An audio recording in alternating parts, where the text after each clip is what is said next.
Eu sempre fui cautelosa. Enquanto Mariana vivia em busca de emoção, eu preferia observar antes de agir. Talvez fosse por isso que éramos tão diferentes, mas ao mesmo tempo inseparáveis. Crescemos juntas, compartilhamos tudo, segredos, sonhos, até as maiores loucuras da adolescência. Mas dessa vez, não sei explicar o porquê, algo me dizia que essa viagem seria diferente. Quando Mariana sugeriu irmos ao Festival da Lua, hesitei. Era longe, desconhecido, e envolvia horas na estrada. A ideia de dirigir por uma região remota não me agradava nem um pouco. Mas lá estava ela, com aquele sorriso encantador que sempre conseguia me convencer. Só nós duas, disse ela, como se isso resolvesse tudo. E assim, mais uma vez, cedi. No início, parecia tudo bem. O rádio tocava nossas músicas favoritas enquanto conversávamos sobre o festival. Até que Mariana olhou para o mapa e propôs algo que fez meu estômago revirar. Vamos pegar esse atalho? É mais rápido e evita o trânsito. Olhei para o celular. O caminho parecia sinistro. Florestas densas, sem sinal de civilização. Algo dentro de mim gritava para não aceitar. Tem certeza? Parece meio deserto. Ela revirou os olhos, como sempre fazia quando eu demonstrava preocupação. Relaxa, Carol. Não vai acontecer nada. Você confia em mim, né? Claro que eu confiava. Ela era minha melhor amiga. Como poderia duvidar dela? O atalho era ainda pior do que eu imaginava. A estrada era estreita, cercada por árvores altas que bloqueavam a luz do sol. O silêncio era sufocante, interrompido apenas pelo som do motor e do vento. Eu já estava arrependida, mas não havia o que fazer além de seguir em frente. Foi então que os vimos, 2 homens parados na beira da estrada, acenando pedindo carona. Meu coração disparou. De jeito nenhum, eu disse imediatamente. Não sabemos quem são, mas Mariana, como sempre, tinha outra ideia. Eles parecem inofensivos. Além disso, não podemos simplesmente ignorá-los. E se estiverem em apuros? Franzi a testa, mas antes que pudesse protestar, ela já estava reduzindo a velocidade e abrindo a janela para falar com eles. Os homens entraram no banco de trás. Um deles tinha um corte no rosto, e o outro mantinha o chapéu abaixado, escondendo os olhos. Troquei um olhar com Mariana pelo retrovisor, mas algo no comportamento dela me deixou incomodada. Ela parecia tranquila demais. Onde vocês estão indo? Perguntou Mariana casualmente. A gente só quer chegar à próxima cidade, respondeu o homem do chapéu. Essa estrada é bem deserta, né? Assenti com a cabeça, tentando parecer calma, mas por dentro eu estava em pânico. Algo não estava certo. A tensão aumentou quando Mariana sugeriu uma parada para descansar em uma clareira próxima. Assim que paramos, os homens saíram rapidamente do carro, murmurando entre si. Usei a oportunidade para ir ao banheiro improvisado entre as árvores. Estava tentando ganhar tempo, tentando pensar no que fazer. Foi quando ouvi vozes sussurradas vindo do carro. Está tudo pronto?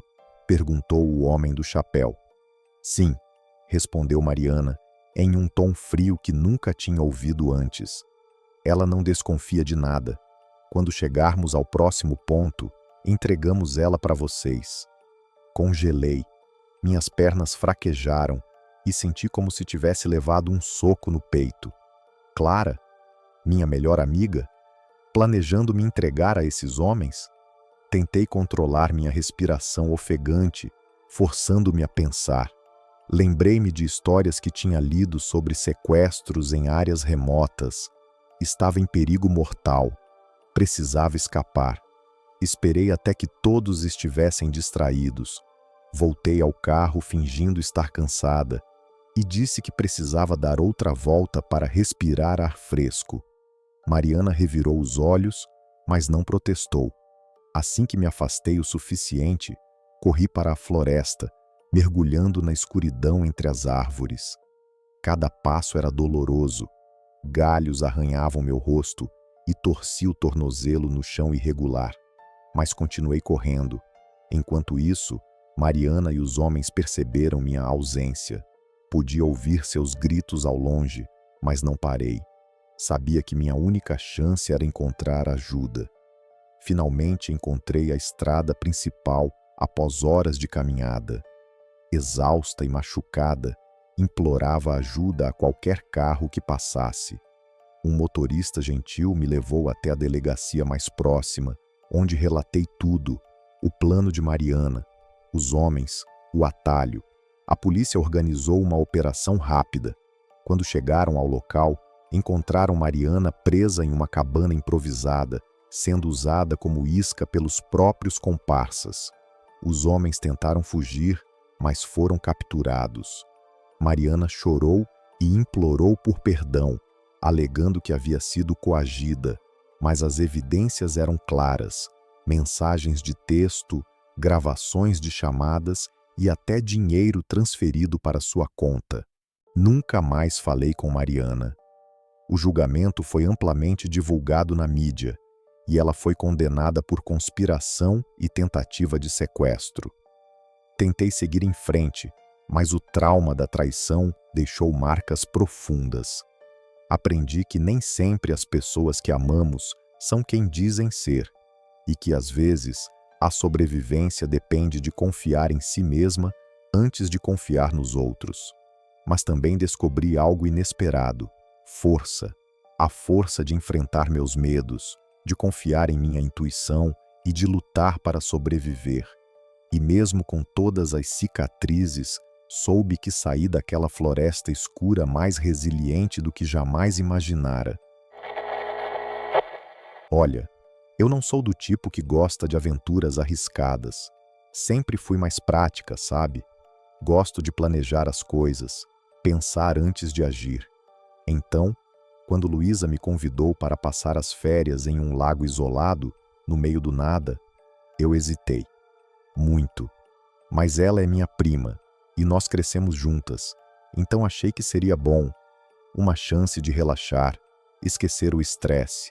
Ela falou que seria só a gente, sem celular, sem barulho da cidade, só a natureza.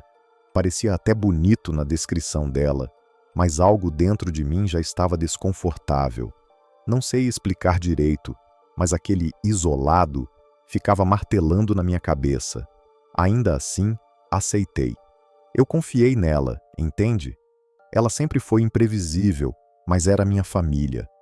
Quando chegamos lá, admito que o lugar era bonito. A água refletia o céu como se fosse um espelho, e o ar tinha um cheiro fresco, meio adocicado por causa das árvores. Mas havia algo estranho também. O silêncio era tão pesado que parecia sufocar. E o mais assustador, não havia ninguém além de nós. Ninguém. Eu perguntei para ela: por que ninguém mais vem aqui? Ela meio que deu de ombros, toda evasiva. Ah, as pessoas preferem praias e resorts. Aqui é mais tranquilo. Mas aquela resposta não me convenceu. Tinha alguma coisa ali que ela não estava dizendo. Nos primeiros dias, tudo parecia normal. Caminhávamos pela floresta, nadávamos no lago, conversávamos sobre coisas bobas, trabalho, amigos, relacionamentos, mas aos poucos comecei a notar coisas estranhas no comportamento da Luísa. Durante as caminhadas, por exemplo, ela sempre desviava de certos pontos da trilha. Uma vez, eu vi ela paralisada diante de uma placa enferrujada quase coberta pela vegetação. Quando perguntei o que estava escrito, ela simplesmente mudou de assunto e me puxou para longe. Sério, foi esquisito. Outra coisa que me deixou com um pé atrás foi a noite. Eu percebi que ela ficava nervosa sempre que alguém mencionava o lago. Certa vez, durante o jantar, eu brinquei: essa água deve ser incrível para nadar à noite, né? Romântico. Ela largou o garfo como se tivesse levado um choque. Nunca entre no lago depois do anoitecer, disse, com um tom cortante que eu nunca tinha ouvido dela antes. Aquilo me deixou com uma pulga atrás da orelha, mas ela parecia tão tensa que eu decidi não insistir, pelo menos por enquanto. Na terceira noite, Luísa sugeriu que a gente fosse nadar sob a luz da lua cheia. Eu não queria muito, mas acabei cedendo. Havia algo hipnótico naquela água prateada iluminada pelas estrelas. Era lindo, eu admito. Entramos devagar, rindo e brincando como fazíamos quando crianças. Mas então, eu notei algo estranho. Movimentos na água. No início pensei que fossem apenas peixes ou correntezas normais. Mas os movimentos eram rápidos, violentos, como se algo estivesse agitando a superfície de propósito. Você está vendo isso? Perguntei, apontando para as ondulações anormais. Luísa fingiu não entender. Ver o quê? É só a correnteza. Mas eu sabia que não era normal. Então, ouvi algo que me gelou até os ossos. Gritos distantes, ecoando pelo lago. Pareciam vir debaixo d'água. Luzes! Exclamei, apontando para um clarão fraco que piscava intermitentemente na margem oposta. Luísa agarrou meu braço com força, puxando-me de volta para a praia. Vamos sair daqui agora. Mas eu resisti. Algo não fazia sentido. Por que ela estava tão ansiosa para ir embora? E por que tinha insistido tanto para nadarmos à noite? De volta à cabana, eu a confrontei. Estava cansada de tantas mentiras e evasivas. O que está acontecendo, Lu? Você sabia daqueles gritos, não sabia? O que você está escondendo? Ela hesitou. Vi lágrimas brotarem nos olhos dela, mas não eram lágrimas de tristeza. Era culpa. Finalmente ela confessou. Eu sabia sobre o lago. Ele é famoso por afogamentos misteriosos. Dizem que há uma correnteza subterrânea mortal que suga as pessoas. Meu coração parou. E mesmo assim você me trouxe aqui? Por quê? Ela baixou a cabeça, incapaz de me encarar. Eu precisava me livrar de você. Você não entende o quanto minha vida melhoraria sem você. Aquilo foi como um soco no estômago. Nunca imaginei que Luísa pudesse sentir tanta raiva e inveja de mim. Tudo começou a fazer sentido. Os sinais sutis, os alertas, o comportamento estranho. Ela havia planejado tudo, desde o início. No dia seguinte, Luísa tentou agir como se nada tivesse acontecido. Foi perturbador, para ser sincera. Durante outra ida ao lago para nadar, ela revelou suas verdadeiras intenções. Estávamos próximas à margem, e de repente ela surgiu atrás de mim, me empurrando com força em direção ao centro do lago. Eu senti a correnteza começando a me puxar para baixo. É tarde demais, ela sussurrou, com um sorriso frio no rosto. Mas eu não ia me entregar assim tão fácil. Usei toda a minha força para chutar ela no estômago, fazendo-a perder o equilíbrio. Com braçadas rápidas e desesperadas, consegui alcançar a margem oposta, onde saí do lago cambaleando.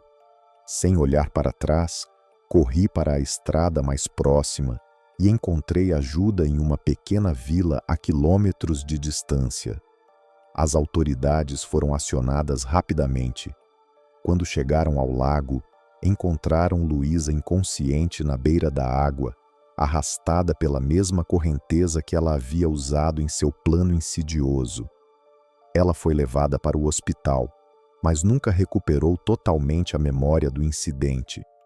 Eu nunca mais falei com ela. O trauma da traição marcou profundamente minha alma. Até hoje, meses depois, ainda me lembro dos olhos dela, aquele brilho calculista que mascarava anos de ressentimento. Essa experiência me ensinou algo valioso: confiar em si mesma e em seus instintos. O lago continua lá, cercado por lendas urbanas e histórias de mortes misteriosas. Mas eu nunca mais vou pisar perto de um lago. Eu sempre sonhei com o dia do meu casamento. Desde criança, imaginava aquele vestido branco deslumbrante, as flores perfeitas, a música tocando ao fundo enquanto eu caminhava até o altar para encontrar o amor da minha vida. E agora, aos 28 anos, finalmente estava prestes a realizar esse sonho. Meu noivo, Marcelo, parecia ser o homem ideal, carinhoso, atencioso e dedicado, ou pelo menos era isso que eu pensava. Planejar o casamento foi um processo exaustivo, mas também cheio de emoção. Tudo parecia perfeito, até Camila começar a agir de forma estranha. Camila é minha melhor amiga desde o ensino médio. Ela esteve ao meu lado em todos os momentos importantes da minha vida. Quando anunciei meu noivado, ela ficou tão empolgada quanto eu, ou pelo menos fingiu estar. Nos últimos meses, no entanto, algo mudou. Ela começou a se comportar de maneira estranha durante os preparativos. Às vezes, parecia desconfortável quando eu falava sobre Marcelo. Outras vezes, dava desculpas esfarrapadas para evitar encontros entre nós três. Eu não conseguia entender o que estava acontecendo, mas algo me incomodava profundamente. A véspera do casamento foi um caos.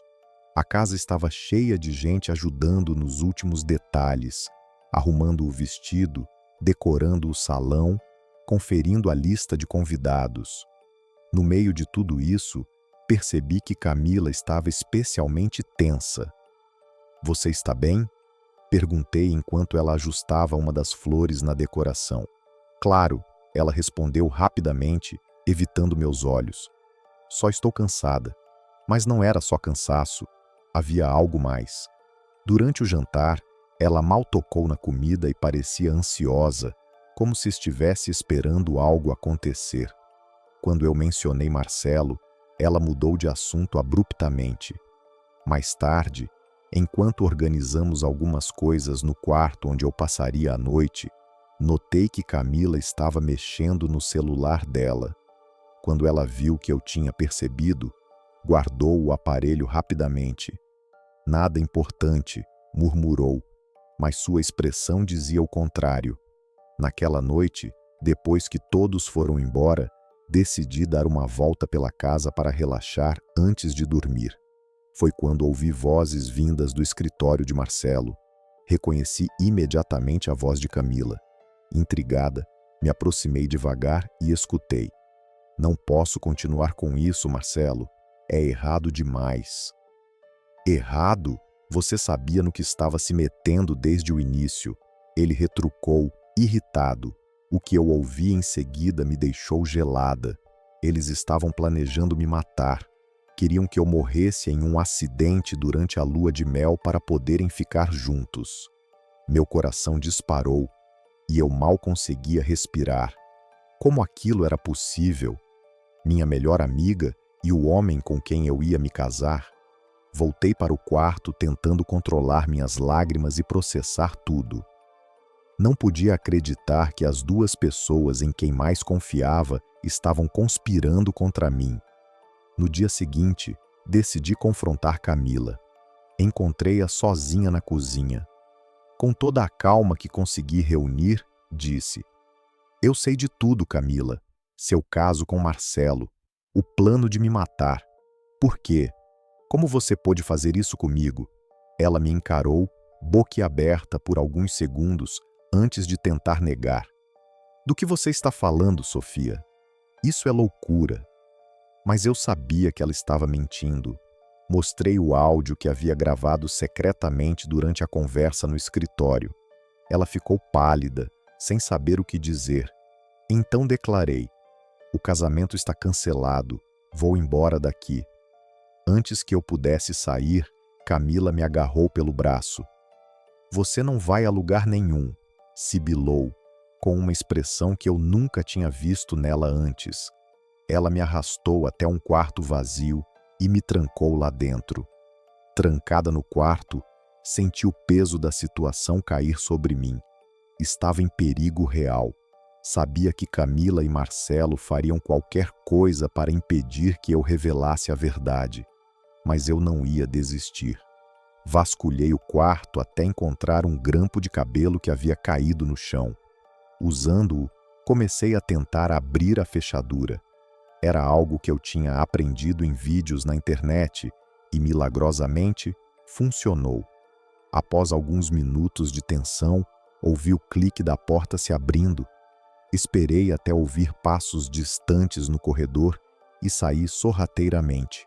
Corri para o carro e dirigi direto para a delegacia mais próxima. Lá, contei tudo à polícia, mostrando o áudio como prova. Eles mobilizaram uma equipe imediatamente. Quando chegaram à casa, encontraram Marcelo e Camila discutindo furiosamente. Ambos foram presos. Durante o interrogatório, Marcelo confessou tudo, alegando que Camila o manipulou. Ela, por outro lado, chorou e implorou por perdão, dizendo que havia sido influenciada por ele. Decidi colocar toda essa história para trás e recomeçar minha vida longe deles. Mudei de cidade, comecei a trabalhar em um novo emprego e fiz novos amigos. Ainda dói pensar no que aconteceu, mas aprendi que às vezes as pessoas em quem mais confiamos podem nos decepcionar profundamente. Eu sempre amei festas, não aquelas badaladas em lugares cheios de gente desconhecida, mas as pequenas reuniões com amigos próximos, onde a música tocava alto o suficiente para dançar, mas baixo o suficiente para conversar. Então, quando Paula me convidou para uma festa na praia, fiquei empolgada. Paula era minha melhor amiga desde a faculdade, e qualquer desculpa para passarmos mais tempo juntas era bem-vinda. Vai ser incrível, ela disse ao telefone, com seu entusiasmo característico. Uma casa isolada na praia, só você e alguns outros amigos. Vai ser uma noite inesquecível. A princípio, achei estranho que fosse só alguns amigos. Paula e eu sempre saíamos com o mesmo grupo de pessoas, mas ela explicou que seria algo mais íntimo, algo especial. Confiei nela, afinal, éramos inseparáveis. No dia da festa, enquanto dirigia até a praia, senti aquele formigamento familiar na barriga, a expectativa de uma noite divertida. Mas algo começou a parecer errado assim que cheguei à casa. Era um lugar enorme, moderno, mas completamente isolado. Nenhuma luz de vizinhos à vista, apenas o som do mar batendo nas pedras. E os amigos? Todos eram desconhecidos. Quando perguntei a Paula sobre isso, ela simplesmente sorriu e disse: "Ah, são amigos de outros círculos. Você vai adorá-los." Mas eu não adorei. Eles pareciam sinistros. Homens e mulheres com olhares frios, roupas caras e maneiras calculistas. Algo estava muito, muito errado. Durante a primeira hora, tentei me convencer de que era paranoia. Talvez estivesse projetando minhas inseguranças em situações normais. Bebi um pouco, dancei com Paula e fingi estar à vontade. Mas então, percebi algo que me deixou gelada. Paula estava falando com um homem alto, de cabelos grisalhos e um sorriso que não alcançava seus olhos. Ele tinha um charuto na mão e usava um relógio que parecia custar mais do que meu carro. Quando ele se inclinou para sussurrar algo no ouvido dela, notei como Paula assentiu rapidamente, evitando olhar diretamente para mim. Fingi ir ao banheiro para observar melhor. De um canto discreto da sala, vi Paula entregando um envelope para o homem. Ele abriu, conferiu o conteúdo e sorriu, antes de dizer algo que fez Paula baixar os olhos, visivelmente desconfortável. Voltei para o meio da festa, tentando me acalmar. Talvez fosse algo inocente. Talvez. Mas meu instinto gritava que havia algo muito maior acontecendo ali. Enquanto caminhava pelo corredor em direção à cozinha, ouvi vozes vindo de uma porta entreaberta. Parei por um momento, reconhecendo imediatamente a voz de Paula. "Ela está aqui." ela disse nervosa. Mas não sei se vai dar certo. Ela já está desconfiada. Desconfiada ou não, você já foi paga, respondeu o homem de cabelos grisalhos. Se não entregar, você sabe o que vai acontecer. Meu coração parou. Eu? Eles estavam falando de mim. Minhas pernas fraquejaram e eu precisei me apoiar na parede para não cair. Tudo começou a fazer sentido. A casa isolada, os desconhecidos, o comportamento estranho de Paula. Continuei escutando, tentando entender o que eles planejavam. Você sabia o que ia acontecer quando aceitou o dinheiro? O homem continuou. Não tem volta agora. Ou ela vai com eles hoje à noite, ou você paga o preço. Paguei o preço? Com quem eles iam me levar? Meu cérebro disparou. Minha melhor amiga havia me vendido. Sabia que precisava agir rápido. Voltei para a sala principal, tentando manter a calma. Fingi estar bêbada, tropeçando um pouco e rindo alto para atrair atenção. Queria que todos pensassem que eu estava vulnerável, distraída. Quando ninguém estava olhando, subi para o segundo andar. Encontrei um sótão no final do corredor e me tranquei lá dentro. Era pequeno e empoeirado, mas tinha uma janela que dava para a lateral da casa. Fiquei ali por horas, ouvindo os passos dos convidados abaixo e tentando controlar minha respiração ofegante. Por volta das 3 da manhã, o barulho da festa diminuiu. Esperei mais alguns minutos para ter certeza de que todos tinham ido embora. Então, abri a janela cuidadosamente e desci pelo telhado até o chão.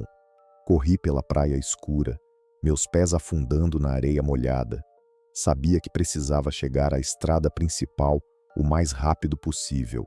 Cada galho quebrado sob meus passos ecoava como um trovão na minha cabeça. Estava com medo de que alguém pudesse estar me seguindo. Finalmente, avistei faróis distantes. Acenei freneticamente para o motorista que passava, implorando por ajuda. Felizmente, ele parou. Expliquei rapidamente que precisava ligar para a polícia e que estava com medo. Ele me levou até uma delegacia próxima. Quando chegaram à casa, encontraram Paula ainda lá, presa pelos traficantes que ela mesma havia contratado.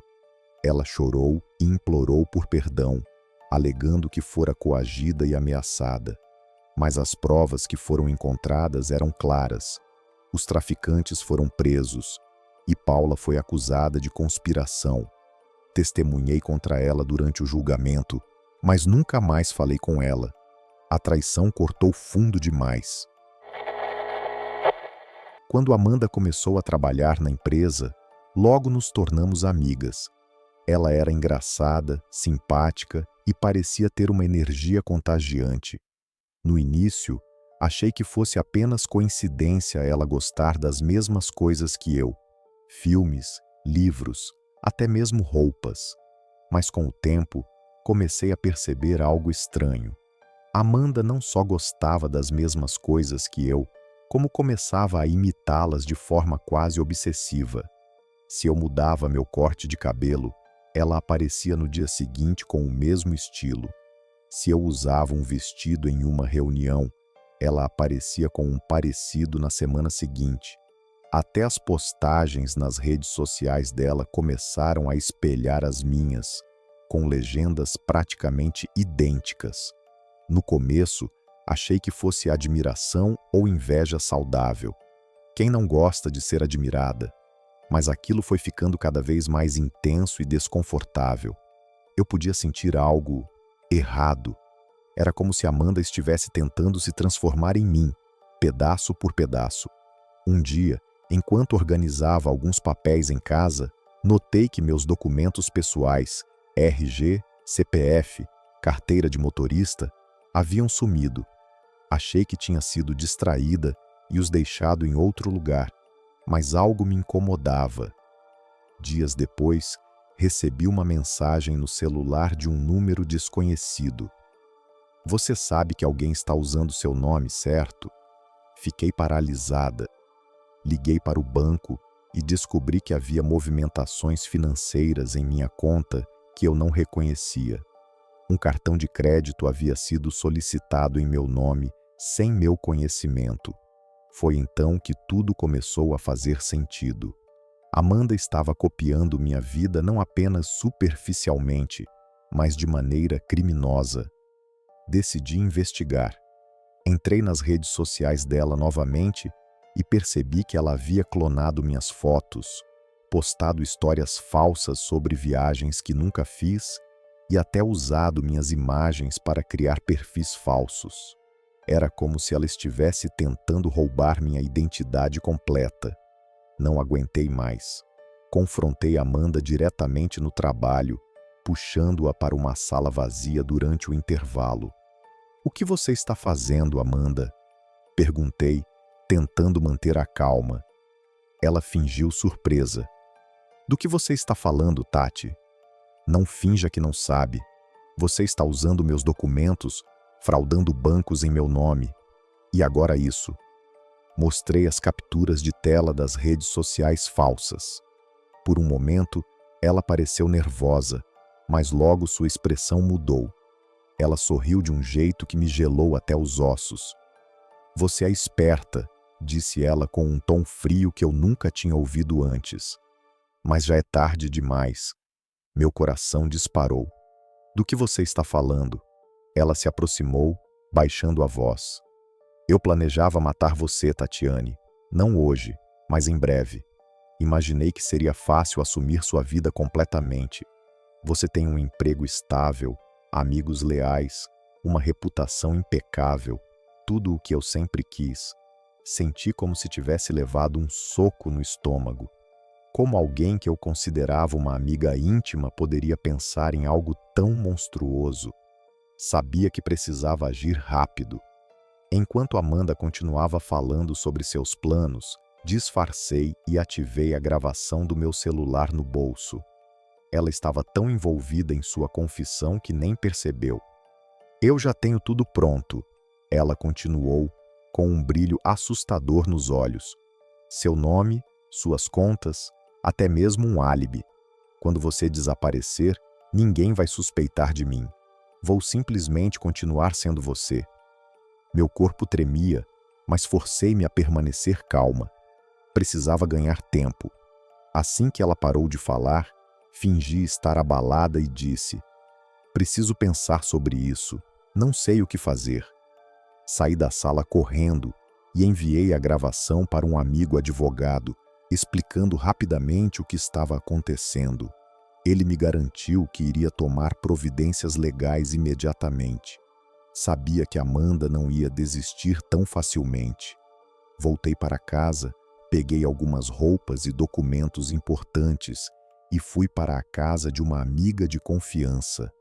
Dormi com o celular ao lado, pronta para ligar para a polícia a qualquer sinal de perigo.